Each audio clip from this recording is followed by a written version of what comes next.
Buen día, maestro y compañeros. Nosotros somos el equipo 1, conformado por Vianey, por Daniel, por Hugo y por mí, Noemí. Hoy les vamos a hablar sobre los nuevos planes y programas, sobre la masificación educativa y el deterioro de la calidad de la educación. Mi compañera Vianey y yo les vamos a hablar sobre los nuevos planes y programas. Como ya sabemos, durante los años 1970-1976, quien estuvo en la presidencia fue Luis Echeverría. La educación en el sexenio de Luis Echeverría cobró un impulso importante, ya que desde un principio mostró interés por mejorar el sistema educativo, así aumentar el número de escuelas y reformar los planes de estudio. El secretario de Educación Pública era el ingeniero Víctor Bravo Aguja. Lo que hizo él fue que dividió la SEP en 4 subsecretarías. La primera fue Educación Normal y Primaria. La segunda fue Educación Media, Técnica y Superior. La tercera, Cultura Popular y Educación Extraescolar. La cuarta y última subsecretaría fue Planeación Educativa. Para el año de 1973 se sustituye a la Ley Orgánica de Educación Pública por la Ley Federal de Educación. Esta nueva ley adoptó la definición de educación como institución del bien común y organizó el sistema educativo nacional para establecer nuevas bases que impulsaran los derechos, que todos los habitantes del país recibieran educación con las mismas oportunidades. Los objetivos de esta ley fueron enseñar a pensar y aprender. ¿Qué significa esto? Que los alumnos desarrollaran un juicio propio. Otro era remover la conciencia de la solidaridad. Otro, abandonar los dogmatismos, que se luchara en contra de la ignorancia y sus efectos. Otro, la práctica del civismo. Y el último era vincular la educación al desarrollo económico. Para el año de 1976 llega la reforma de los libros de texto. Esto fue para contribuir a la unidad nacional para tener un nivel básico de cultura. Otro fue para llegar a todas las comunidades, especialmente las más alejadas. Y el último eran libros formativos más que informativos. Otra ley que se da en este sexenio es la Ley Nacional de Educación para Adultos. Esta ley reguló la educación para los mayores de 15 años que no tenían cursado o concluida la primaria o secundaria. Esta educación fue concebida como educación extraescolar, basada en la enseñanza autodidacta y en la solidaridad social. Cedo la palabra a mi compañera Vianey. Bueno, yo les voy a hablar sobre el sexenio de José López Portillo, que como bien sabemos abarcó de 1976 a 1982. En el año de 1976, en la administración de su gobierno se llevó a cabo lo que fue un diagnóstico de la situación escolar en el nivel básico y se diseñó el Plan Nacional de Educación.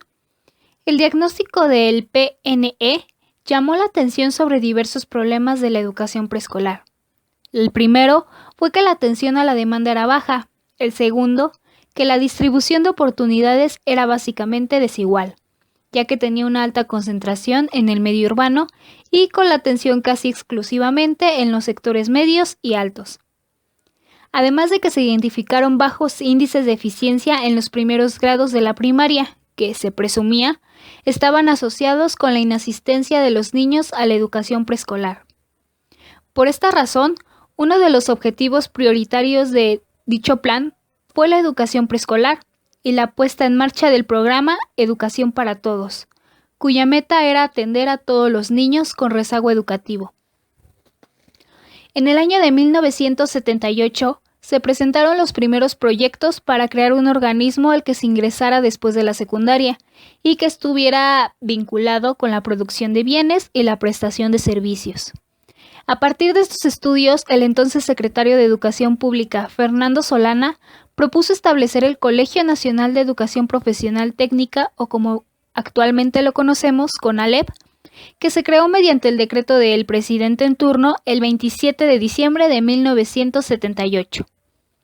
El primer director del CONALEP fue el ingeniero José Antonio Padilla Segura, en cuya gestión se establecieron las unidades técnicas y administrativas básicas para el desarrollo del colegio, definiéndose así una estructura corporativa de carácter nacional.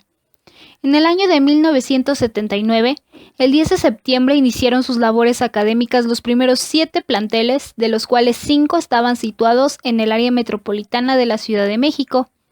La gran acogida que tuvo esta nueva institución educativa, no solo por parte de los estudiantes, sino también por parte del sector industrial, dio por resultado que para 1982, a solo 4 años de su creación, el CONALEP contara con 161 planteles localizados en todos los estados de la República, atendiendo una población de 80,000 estudiantes e impartiendo 64 carreras diferentes.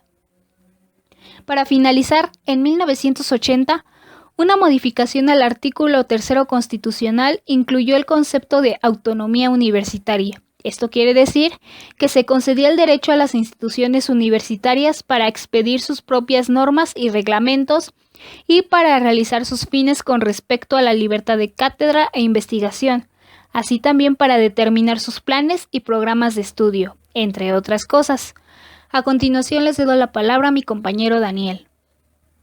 Buenas tardes, compañeros. A continuación les voy a mencionar algunos aspectos educativos adicionales de los sexenios de Luis Echeverría y José López Portillo. Durante el sexenio de Luis Echeverría se pusieron como objetivos atender a los niños sin educación, fortalecer a los marginados o menos beneficiados, la superación del magisterio, aumentar la demanda educativa a nivel primaria y secundaria, una educación más formativa y menos informativa, que permitiera la capacidad de comprender e intervenir de una forma crítica y transformadora en las problemáticas de la realidad social en México y adecuar la educación a las nuevas necesidades y la educación para todos. Como mencioné, iniciaré con el sexenio de Echeverría, ya que a este presidente le preocupaba crear una escuela que vinculase la realidad y los problemas de esta. Por consecuencia, buscaba formar al profesorado orientado a la enseñanza sobre esos temas. Para ello publicó la Ley Federal de Educación, que entró en vigor en el año de 1973, como ya mencionamos en diapositivas anteriores, y consistía en mayormente crear personas con capacidad reflexiva que les permitiera advertir su circunstancia individual y el papel que desempeñaban en la colectividad. También durante su sexenio fundó lo que es la Universidad Autónoma Metropolitana, con el fin de seguir mejorando la educación en México. A semejanza de Lázaro Cárdenas, que creó el Instituto Politécnico Nacional para crear técnicos petroleros, lo que buscaba Echeverría era formar investigadores para el país, de esta manera garantizando su progreso. En un inicio, las únicas unidades que se inauguraron fueron Azcapotzalco, Coajimalpa, Iztapalapa, Xochimilco y Lerma en el Estado de México. Como puntos negativos de su sexenio, y a pesar de las intenciones de Echeverría, hubo ciertas cosas que descuidó de sus reformas educativas, como la creciente demanda laboral ante el aumento de egresados y la creación de empresas. Dejó de lado su calidad de la educación y descuidó la inflación de la deuda externa. Se centró tanto en cumplir sus objetivos que no vio las consecuencias de lo que estaba haciendo.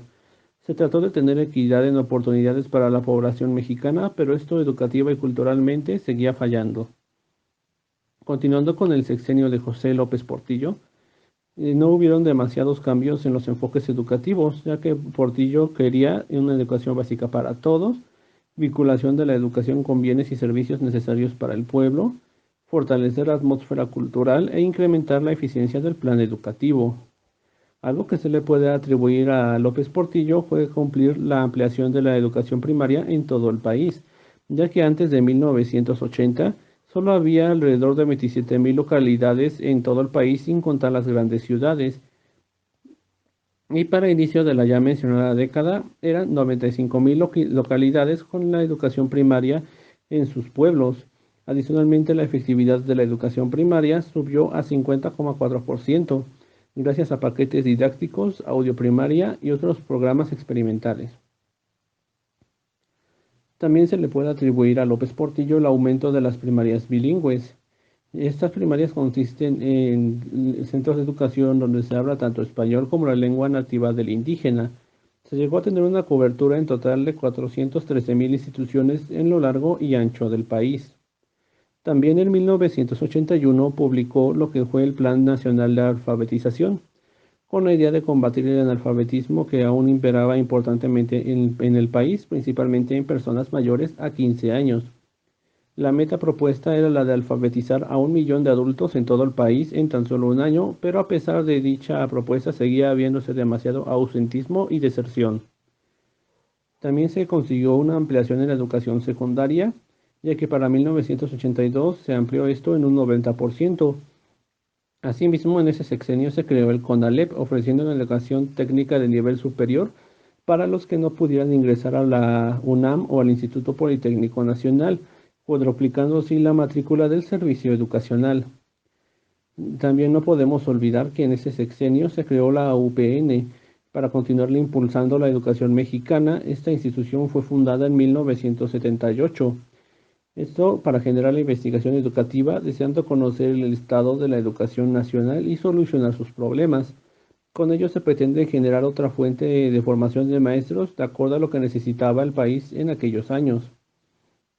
Finalmente, como puntos negativos, es que a pesar de sus instituciones de dar educación a los indígenas, estos aún seguían marginados de esta, ya que a pesar de instaurar más escuelas bilingües, la economía de estos pueblos muchas veces no les permitía dejar que sus hijos acudieran a la escuela, ya que tenían que ayudar a sus padres a laborar, ya que era llevar la comida a casa o morir de hambre.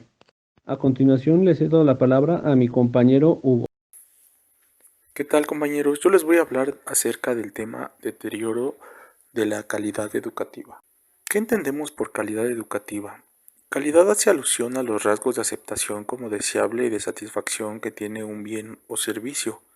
Podemos decir que hay calidad educativa cuando estudiantes, padres de familia, profesores y comunidad en general aceptan y están satisfechos con el servicio educativo que reciben.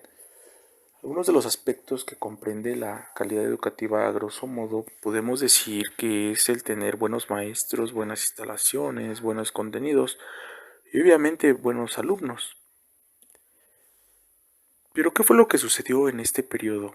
Dentro de estos dos sexenios que estamos abordando, podemos decir que en general se promulgaron reformas educativas, se apoyó al magisterio con profesionalización, con nuevas instalaciones, también se crearon nuevas escuelas como el bachilleres, CONALEP, y también hubo el surgimiento de la educación técnica y finalmente se incrementó la oferta académica en gran número. Pero, ¿cómo es posible que digamos que teniendo todos estos beneficios, todas estas aportaciones a la educación, ¿por qué decimos que la calidad disminuyó? Y bueno, aquí con esta pregunta podemos ver que en verdad el fin último de la educación en esos momentos no era formar ciudadanos conscientes y críticos, más bien era satisfacer la mano de obra que crecía vertiginosamente a consecuencia del desarrollo industrial. Recordemos que aquí justamente en este periodo es donde se termina lo que es el desarrollo estabilizador, donde creció la economía y sabemos que se necesitaba una gran cantidad de obreros para las fábricas, las empresas.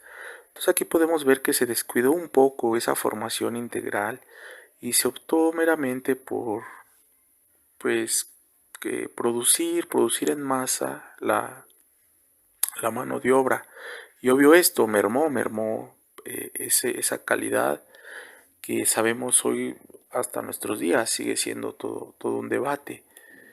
Y finalmente podemos decir que otro gran problema que se enfrentó nuestra educación fue el que no pudo conseguir una identidad propia, porque recordemos que nuestro país siempre ha estado muy influenciado por la cultura norteamericana y en ese entonces crecía también esta visión de modernidad en el mundo occidental e inevitablemente esto dio pie a que se quisiera imitar o copiar todo lo que venía del extranjero, sin fijarnos en toda esa riqueza cultural que traemos, que es un bagaje impresionante y que bien podíamos de ahí haber tomado valores, rescatar todo eso que tenían nuestras culturas originarias para poder plasmarlo en un propio modelo educativo.